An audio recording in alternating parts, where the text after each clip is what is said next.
Hello दोस्तों, मैं सचिन अरोड़ा एक बार फिर से आप सभी लोगों का स्वागत करता हूं अरोड़ा एजुकेटर के इस ऑफिशियल प्लेटफॉर्म पे। So I hope you all are doing great. आप सब बहुत बढ़िया होंगे। तो चलिए आज के सेशन में हम लोग बात करते हैं एक धमाकेदार सेशन की। और आज के सेशन में डिस्कस करेंगे 40 most expected questions RBI assistant के कंप्यूटर नॉलेज सेक्शन में। कैसे क्वेश्चन बन सकते हैं, इस पर लगातार सेशन जारी है। इसके पहले जो सेशन हमने लिया था उसमें भी 40 क्वेश्चंस के बारे में डिस्कशन किया था।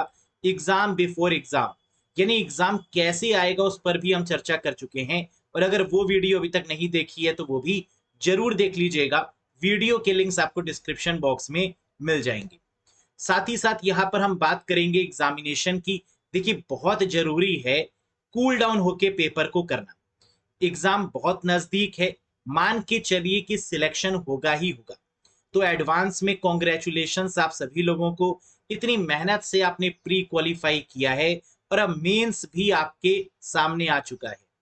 और इस जॉब को लेकर ही रहना है। पॉजिटिव अप्रोच बहुत जरूरी है। आप नर्वस मत होइएगा, अपने ऊपर कॉन्फिडेंस रखिएगा। क्योंकि अगर आपने प्री क्लियर किया है तो मेंस भी बहुत आसानी से आप क्लियर कर लेंगे। पेपर का लेवल इतना टफ नहीं होगा। तो अपने ऊपर जरूर कॉन्फिडेंस रखिए।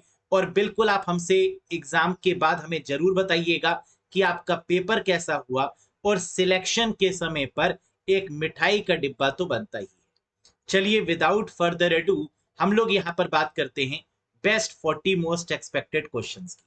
साथ ही साथ हम आपको ये भी बता दें कि अगर आप आरबीआई असिस्टेंट के लिए कंप्यूटर का एक कोर्स ढूंढ रहे थे तो ये बेस्ट कोर्स है, जहां पर आपको computer related video classes, PDF notes, topic wise concept, topic wise MCQs, mock test, previous year question या मोस्ट एक्सपेक्टेड क्वेश्चंस जैसी सभी सीरीज देखने को मिलेगी।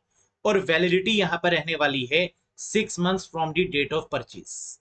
आईबीपीएस आरआरबी पीओ क्लर्क की तैयारी कर रहे हैं तो इस बैच से आप कनेक्ट हो सकते हैं। 2 फरवरी से आईबीपीएस आरआरबी पीओ क्लर्क का बैच ये भी रन कर रहा है, तो इसमें भी आप ज्वाइन कर सकते हैं।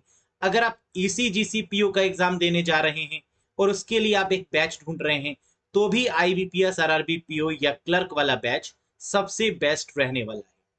बस देरी किस बात की। अगर कंप्यूटर में चाहिए full out of full marks तो इन बैच से आप बिल्कुल कनेक्ट हो सकते हैं। कैसे कनेक्ट होंगे? अरोड़ा एजुकेटर ऐप को आप इंस्टॉल कर लीजिएगा प्ले स्टोर या आईओएस स्टोर से। और फिर उसके बाद में अपने रिस्पेक्टिव बैच को सर्च कर लीजिएगा। किसी भी कंफ्यूजन के रिगार्डिंग कोई भी डाउट है तो आप दिए गए नंबर पर व्हाट्सएप करके भी पूछ सकते हैं। क्लियर है यहां तक? तो चलिए यहां पर बात करते हैं क्वेश्चंस की। और ये रहा पहला क्वेश्चन आपके स्क्रीन के ऊपर। देखिए, कंप्यूटर में क्वेश्चन को करने की एक ट्रिक होती है। यहां पर पूरा क्वेश्चन नहीं बल्कि क्वेश्चन में जो मेन पार्ट होता है उसको अगर आप पकड़कर आंसर करेंगे तो आप जल्दी भी कर पाएंगे और आपका जो समय है वो भी बचेगा और एक्यूरेसी भी आप मेंटेन कर पाएंगे। जैसे अगर ये क्वेश्चन लिखा हुआ है नेम ऑफ क्रैकर, तो आपको बस ये पता होना चाहिए कि कंप्यूटर में क्रैकर का मतलब क्या होता है। तो इस तरीके से जो हम आपको छोटे छोटे पॉइंट्स बताते हुए चलते हैं उनको बहुत अच्छे से ध्यान में रखिएगा। तो जैसे क्वेश्चन में दिया गया है, who is known by the name of cracker in the context of computer security. Cracker किसको बोलते हैं कंप्यूटर सिक्योरिटी में? क्रैकर मतलब जो पासवर्ड को क्रैक कर ले, जो सॉफ्टवेयर को क्रैक कर ले, पेड सॉफ्टवेयर को फ्री में कन्वर्ट कर ले, है ना, ऐसे पर्सन को क्रैकर बोलते हैं जो कि अनइथिकल होता है। यानी इसका आंसर क्या होगा? ब्लैक हैट हैकर होगा। ब्लैक हैट हैकर जो कि अनइथिकल हैकर्स होते हैं, जो दूसरे को नुकसान पहुंचाते हैं, उन्हीं को बोलते हैं black hat hackers. These are called as crackers. White hat hacker क्या होते हैं? जो इथिकल हैकर्स होते हैं उनको बोलते हैं व्हाइट हैट हैकर्स। इसका मतलब कि इसको कोई भी कंपनी अपॉइंट कर सकती है, कोई भी सरकार अपॉइंट कर सकती है। ऐसे हैकर्स को जो कि किसी के बेनिफिट के लिए काम कर रहे हैं, these are called as white hat hacker. एक होते हैं ग्रे हैट हैकर्स, जो कि ब्लैक हैट और व्हाइट हैट के कॉम्बिनेशन को बोला जाता है। Next question, dash is the fastest to read from and write to than the other kind of storage in computer। अब देखो इस क्वेश्चन को पढ़ने का जो सही तरीका है वो क्या है, फास्टेस्ट। इसका मतलब फास्टेस्ट किस रिस्पेक्ट में यूज होता है, मेमोरी के रिस्पेक्ट में। तो फास्टेस्ट स्टोरेज डिवाइस का नाम आपको बताना है, यानी एक ऐसी मेमोरी, एक ऐसी स्टोरेज डिवाइस जो फास्टेस्ट भी है और जो रीड और राइट भी करती है। बताइए, floppy disk, hard disk, CD ROM, RAM या फिर ऑल ऑफ दीज। हम आपको पहले ही बता चुके हैं कि फास्टेस्ट के रिस्पेक्ट में जो सबसे पहली प्रायोरिटी आप देंगे वो किसको देंगे, तो प्राइमरी मेमोरी को देंगे। यहां पर प्राइमरी मेमोरी कौन सी है, रैम है। अगर प्राइमरी मेमोरी गिवन ना हो तो इसके बाद आप सेकेंडरी मेमोरी में आएंगे, जैसे floppy disk, hard disk, CD ROM. लेकिन यहां पर आपको प्राइमरी मेमोरी मिल रही है जो कि रैम है, और रैम रीड और राइट दोनों करती है। तो करेक्ट आंसर क्या हो जाएगा, रैम हो जाएगा। अगर रैम ना होता तो हो सकता है रजिस्टर होता या कैशे होता, है ना, और इनको भी हम प्राइमरी मेमोरी की कैटेगरी में ही रखते हैं। अगला क्वेश्चन देखिए, what is the purpose of twisting the pair of cables together in a UTP cable? RBI assistant का one of the famous question है। कह रहा है यूटीपी केबल। यूटीपी केबल का मतलब होता है अनशील्डेड ट्विस्टेड पेयर केबल। इसे ईथरनेट केबल भी कहते हैं, या इसको ये भी समझ सकते हैं एक ऐसी केबल जो लोकल एरिया नेटवर्क यानी लैन को कनेक्ट करती है आपके कंप्यूटर से, या जिसके थ्रू आप इंटरनेट चलाते हैं। वो जो केबल आती है उसी केबल को बोलते हैं अनशील्डेड ट्विस्टेड पेयर केबल। कह रहा है यूटीपी केबल में जो केबल्स हैं, देखिए ट्विस्ट है आपस में, है ना, एक के ऊपर एक चढ़ी हुई है, ट्विस्टेड है। ये ट्विस्ट क्यों होती है, रीजन बताइए। To reduce the attenuation, to reduce cross talk, to reduce electromagnetic interference, to reduce noise, या फिर all of these. Correct answer होगा to reduce cross talk. Cross talk को रिड्यूस करने के लिए इनको ट्विस्ट किया जाता है।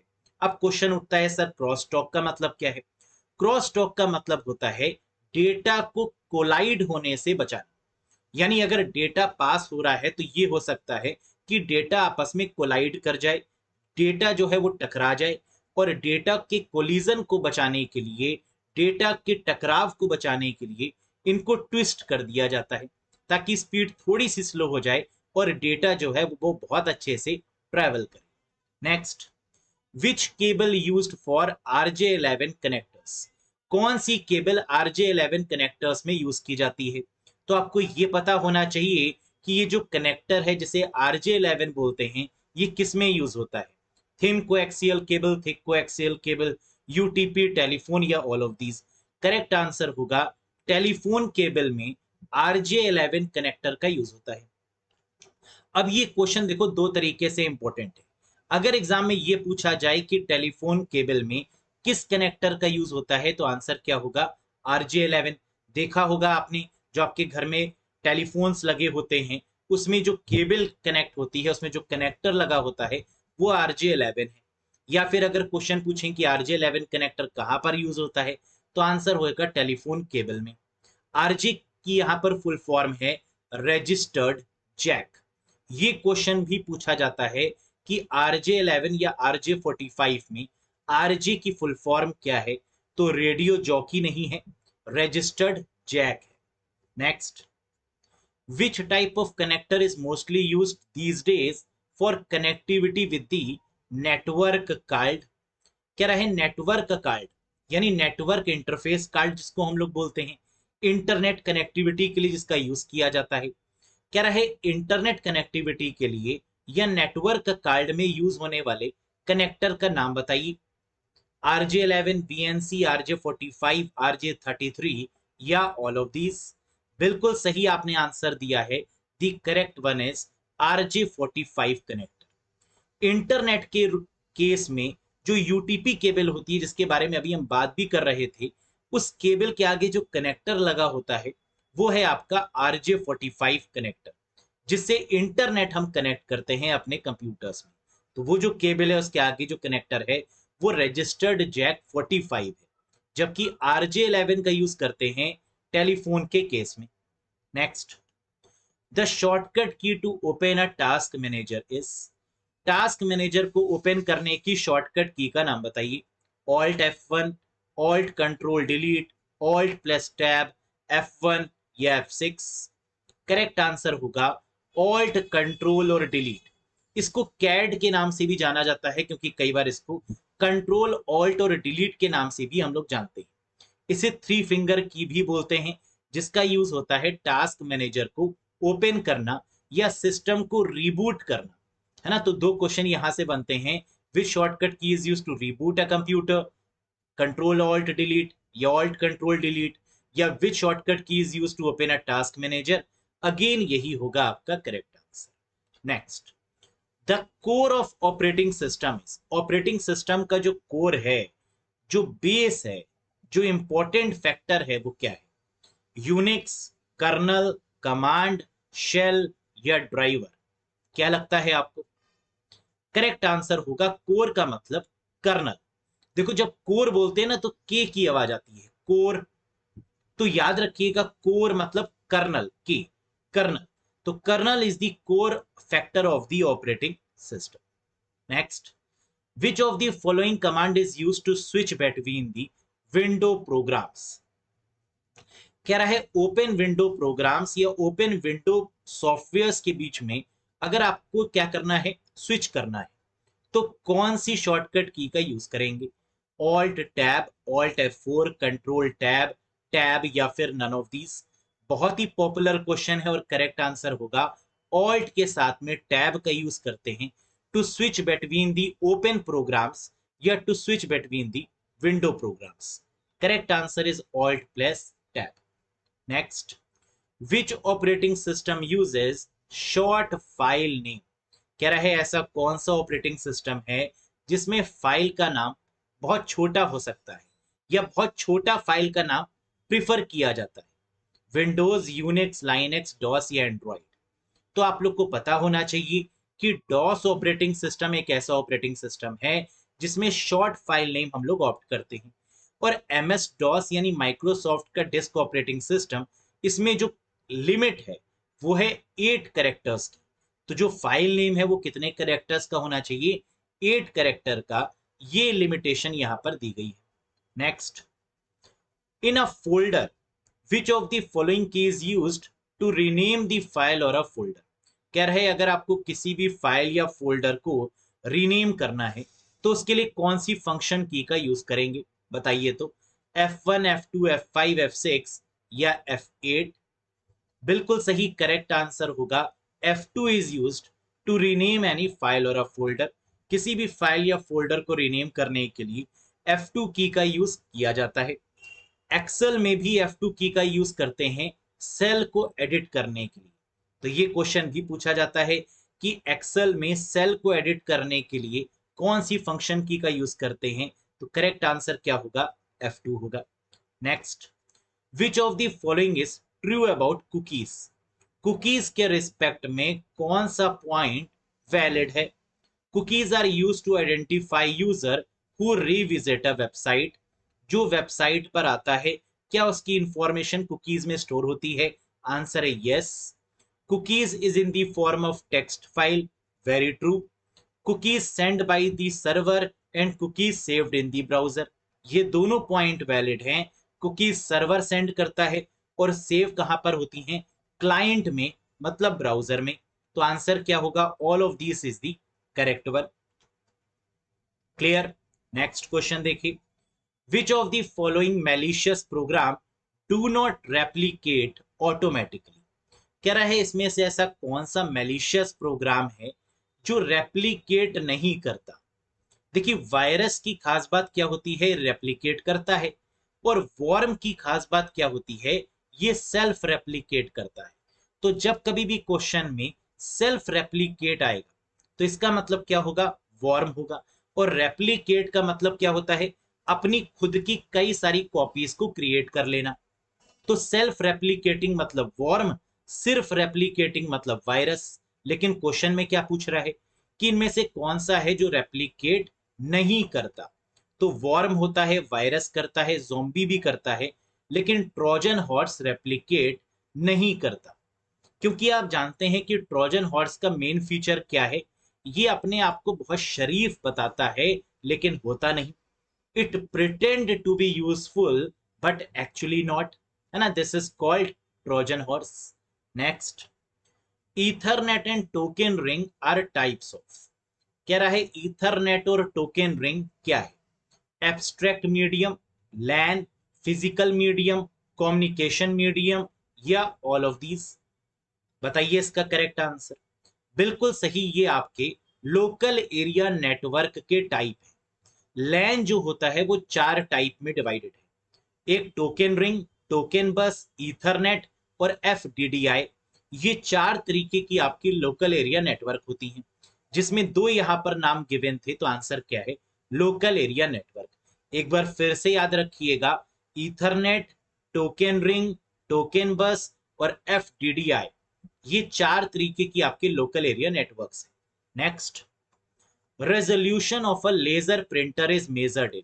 बस आपने रेजोल्यूशन देखा और प्रिंटर देखा, और कुछ देखने की रिक्वायरमेंट ही नहीं है, तुरंत आंसर लगा दीजिए डीपीआई, डॉट पर इंचेस।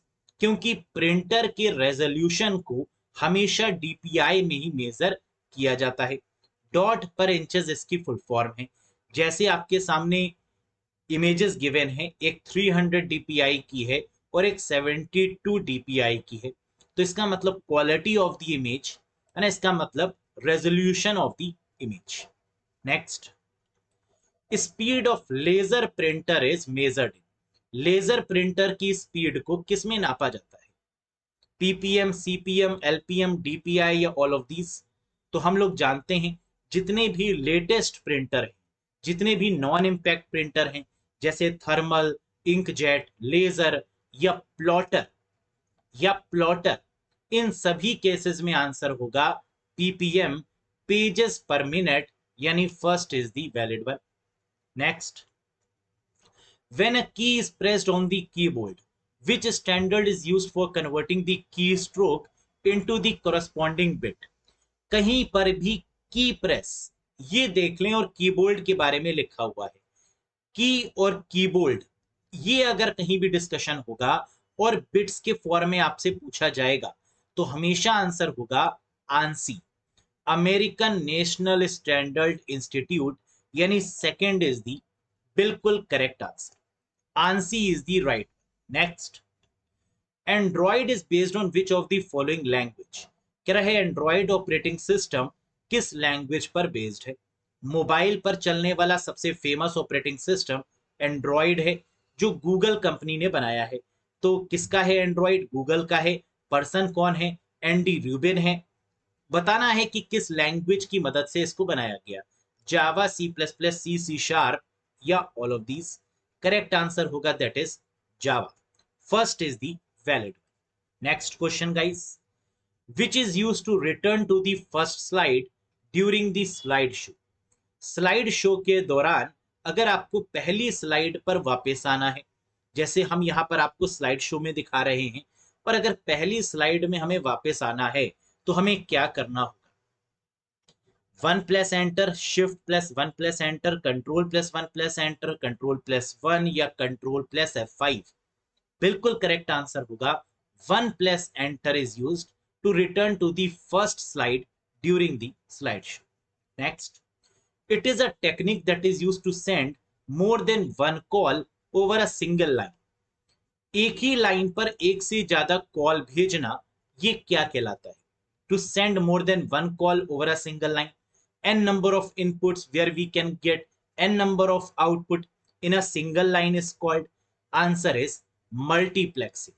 इसे हम क्या बोलते हैं? मल्टीप्लेक्सिंग बोलते हैं।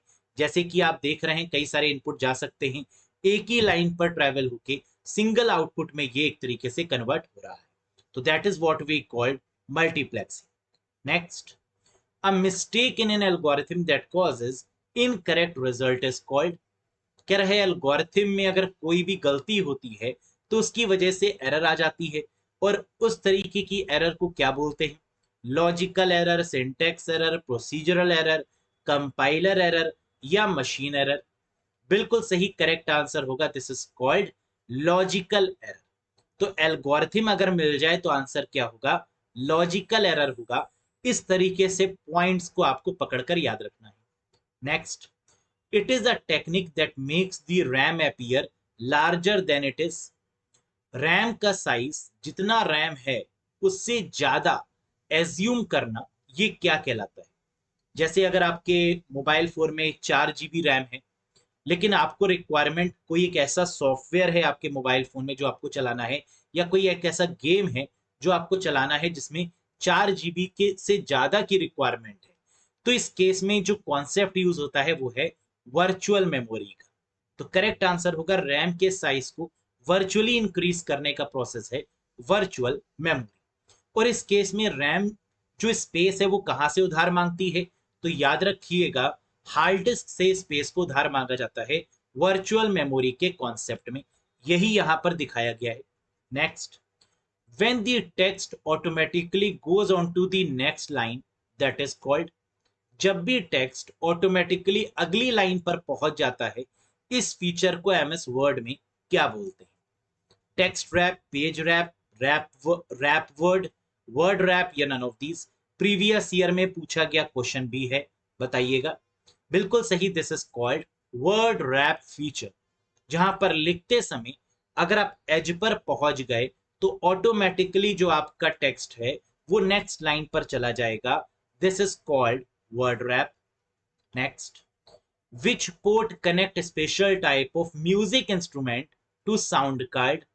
कह रहे ऐसा कौन सा पोर्ट है कंप्यूटर में जो म्यूजिक इंस्ट्रूमेंट को साउंड कार्ड से कनेक्ट करता है? बस, सीपीयू, यूएसबी, एमआईडीआई, या एससीएसआई? बिल्कुल सही, आपकी पार की नजर और Nirma super. The correct answer is MIDI, musical instrument digital interface, that is the valid answer. और एमआईडीआई की फुल फॉर्म भी पूछी जा सकती है, तो म्यूजिक इंस्ट्रूमेंट के केस में अगर कभी भी पोर्ट पूछेंगे तो आंसर क्या होगा? एमआईडीआई होगा। Next, name the open source operating system. ऐसा कौन सा ऑपरेटिंग सिस्टम है जो ओपन सोर्स है, जो फ्री ऑफ कॉस्ट है, जिसमें एडिटिंग पॉसिबल है? विंडोज, मैक, लाइनेक्स, यूनिक्स, या ऑल ऑफ दीज? तो हम जानते हैं मेनली इसमें दो नाम हमें सर्च करने होंगे क्वेश्चन में। पहला लाइनेक्स देख लो, लाइनेक्स मिल गया तो बहुत बढ़िया, नहीं मिला तो एंड्रॉयड सर्च कर लेना, क्योंकि एंड्रॉयड भी लाइनेक्स बेस्ड ही है। तो इसका मतलब यहां पर आंसर क्या बनेगा? Linux operating system is the correct. Next, in MS Excel which symbol specify the fixed column और रो? कह रहा है एक्सेल में ऐसा कौन सा सिंबल है जो फिक्स कॉलम या फिक्स रो को आइडेंटिफाई करता है? और इस कॉन्सेप्ट को बोलते हैं सेल रेफरेंसिंग। ये जो कॉन्सेप्ट है जहां पर रो को फिक्स किया जाता है या कॉलम को फिक्स किया जाता है, this is called cell referencing. और जो सिंबल यूज होता है वो आप लोग जानते हैं, दैट इज डॉलर। तो करेक्ट आंसर होगा first one, dollar is the correct. Next, SMTP is which type of protocol? हम लोग जानते हैं कि SMTP simple mail transfer protocol है। एसएमटीपी का इस्तेमाल मेल को सेंड करने के लिए किया जाता है, जबकि पॉप3 और आईमैप का यूज मेल को रिसीव करने के लिए किया जाता है। एसएमटीपी पुश प्रोटोकॉल है क्योंकि ये मेल को सेंड करती है, सेंड का मतलब push protocol. Next, which type of ROM has to be custom built by the factory? कह रहा है ऐसी कौन सी रोम है, ऐसी कौन सी रीड ओनली मेमोरी है जिसे फैक्ट्री में बनाया जाता है, जिसे कस्टमाइज किया जाता है? हम लोग जानते हैं मेनली जो रोम होती है वो 3 तरीके की होती है, एक पी रोम, एक ईपी रोम, और एक ईईपी रोम। लेकिन एक चौथी तरीके की रोम होती है जिसको बोलते हैं मास्क रोम, जिसे कस्टमाइज किया जाता है फैक्ट्री में, दैट इज कॉल्ड मास्क रोम, यानी second is the correct. Next, which of the following is not a valid master view option in Microsoft PowerPoint 2016? कह रहा है एमएस पावर पॉइंट 2016 में वैलिड मास्टर व्यू कौन सा नहीं है? Notes master, slide master, outline master, handout master, या फिर नन ऑफ दीज?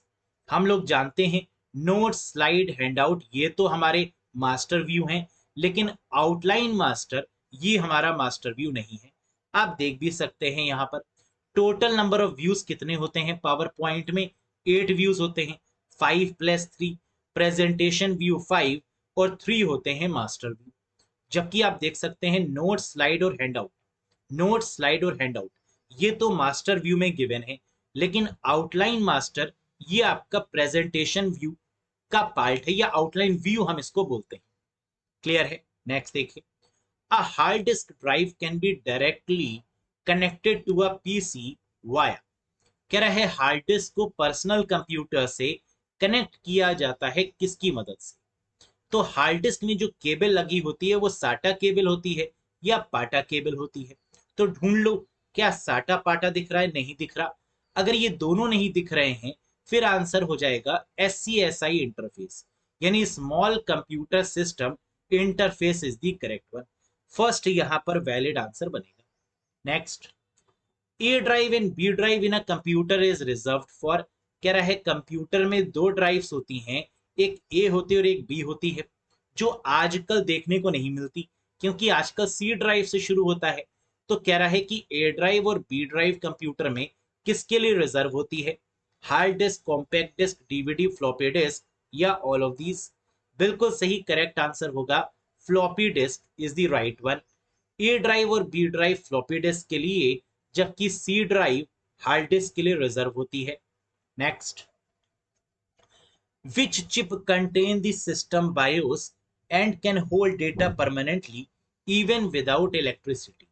कह रहा है ऐसी कौन सी चिप है जो बायोस कंटेन करती है और होल्ड करके रखती है डेटा को परमानेंटली? बायोस आ गया, डेटा को होल्ड करना आ गया परमानेंटली, इलेक्ट्रिसिटी की कोई रिक्वायरमेंट नहीं है। इसका मतलब रोम के बारे में बात हो रही है। रोम के बारे में बात हो रही है, लेकिन ऑप्शन में दो रोम गिवन है, एक फ्लैश रोम और एक रोम। अगर कभी भी ऑप्शन में दो रोम गिवन होंगे, फ्लैश रोम और रोम, तो प्रायोरिटी हमेशा फ्लैश रोम को ही जाएगी। तो करेक्ट आंसर यहां पर है flash ROM is the valid one. Next, a digital camera is a dash type of device। very very important question। Digital camera किस तरीके की डिवाइस है? Output, processing, input, input and output both, या none of these? याद रखिएगा digital camera हमेशा input और output दोनों तरीके की डिवाइस में काउंट होगा।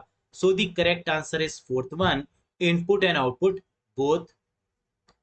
जबकि अगला क्वेश्चन है, a webcam is a dash type of device. तो यहां हम लोगों ने बात करी डिजिटल कैमरा के बारे में, और अब बात हो रही है वेबकैम के बारे में, जो कि लैपटॉप में लगाया जाता है। वेबकैम पिक्चर क्वालिटी को इंप्रूव करने के लिए। So a webcam is a dash type of device, output, processing, input, input and output both, या नन ऑफ दीज? तो यहां पर इनपुट और आउटपुट बोथ नहीं होगा, यहां पर होगा ओनली इनपुट डिवाइस। तो वेबकैम हमारा सिर्फ इनपुट डिवाइस है, जबकि डिजिटल कैमरा इनपुट और आउटपुट दोनों बेसिस पर डिवाइस है। Next, touch screen is input, output, processing, input and output, या नन ऑफ दीज? तो टच स्क्रीन हमारा कैसा है आप लोग जानते हैं, ये इनपुट भी है और ये आउटपुट भी है, क्योंकि टच स्क्रीन एक मॉनिटर है, तो मॉनिटर एक आउटपुट है, और टच स्क्रीन में फिंगर का यूज करते हैं इनपुट के लिए, जो कि एक इनपुट डिवाइस भी है। तो इसका मतलब आंसर होगा fourth, input and output. Next, which of the following disk can be record only once?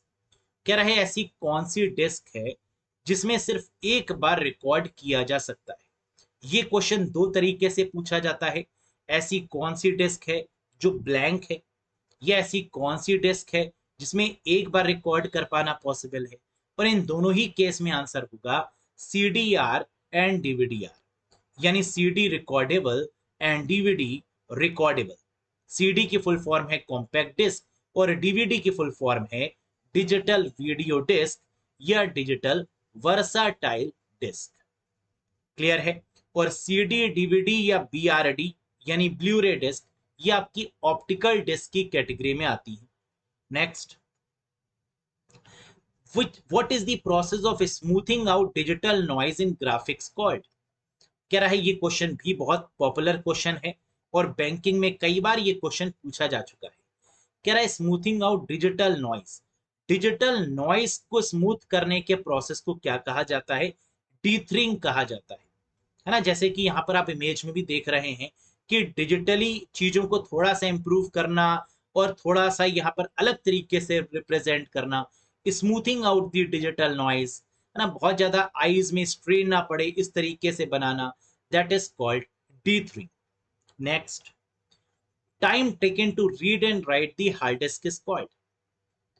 दो क्वेश्चन यहां पर हार्ड डिस्क से आपको एग्जाम में देखने को मिलते हैं। एक request and response made by the hard disk is called, यानी रिक्वेस्ट और रिस्पॉन्स करने में लगा समय क्या कहलाता है, या रीड एंड राइट करने में लगा समय क्या कहलाता है हार्ड डिस्क के रिस्पेक्ट में। तो रीड राइट के केस में आंसर होगा सीक टाइम, जबकि रिक्वेस्ट और रिस्पॉन्स के केस में आंसर होगा लेटेंसी टाइम। इसको जरूर याद रखिएगा, one of the famous question है ये भी। Next, this is the building block of CPU. CPU यानी सेंट्रल प्रोसेसिंग यूनिट यानी प्रोसेसर। प्रोसेसर का या सीपीयू का बिल्डिंग ब्लॉक क्या है? सीयू, एएलयू, एमयू, रजिस्टर या all of these? And the correct answer is ALU is considered as the building block of CPU, यानी जहां पर सारी कंप्यूटेशन और कैलकुलेशन होती है उसी को तो हम बिल्डिंग ब्लॉक बोलते हैं। तो ये क्या है? ALU है। एक क्वेश्चन और भी बहुत फेमस है कि ALU का जो आउटपुट है वो कहां पर स्टोर होता है? The output of the ALU is stored in, और आंसर क्या होगा? एक्यूमुलेटर रजिस्टर, AR में, है ना। इसको याद रखिएगा, ये रजिस्टर में स्टोर होता है जिसको क्या बोलते हैं?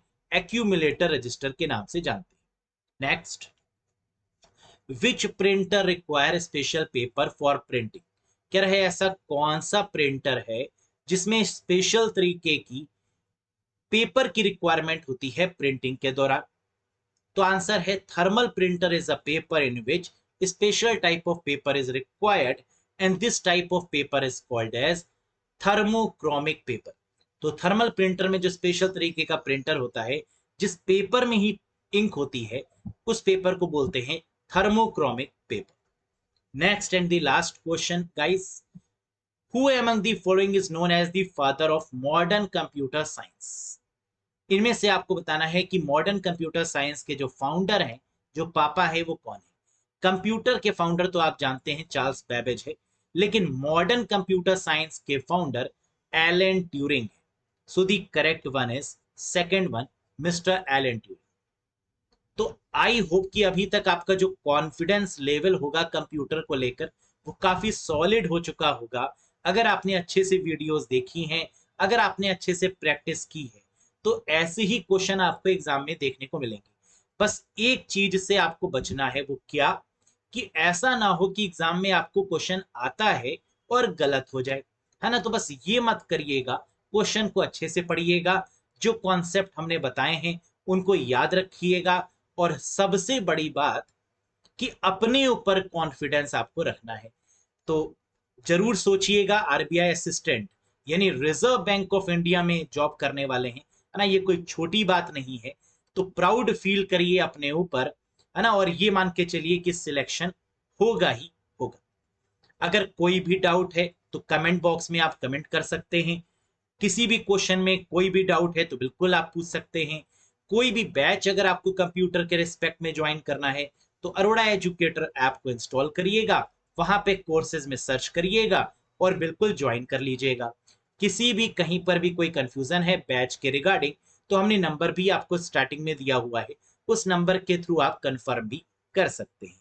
That's all for today guys. Session पसंद आया हो तो एक बार लाइक जरूर करिएगा, चैनल पर नए हो तो सब्सक्राइब जरूर करिएगा, और एग्जाम के बाद अपनी एनालिसिस जरूर शेयर करिएगा कि आपका पेपर कैसा हुआ, कौन कौन से क्वेश्चन आपको देखने को मिले और हमारे सेशन से आपको कितनी हेल्प हुई। That's all for today guys, thank you very much, bye bye and take care. बहुत जल्द हाजिर होंगे एक नए सेशन के साथ, तब तक अपना ध्यान रखिए। Thank you guys.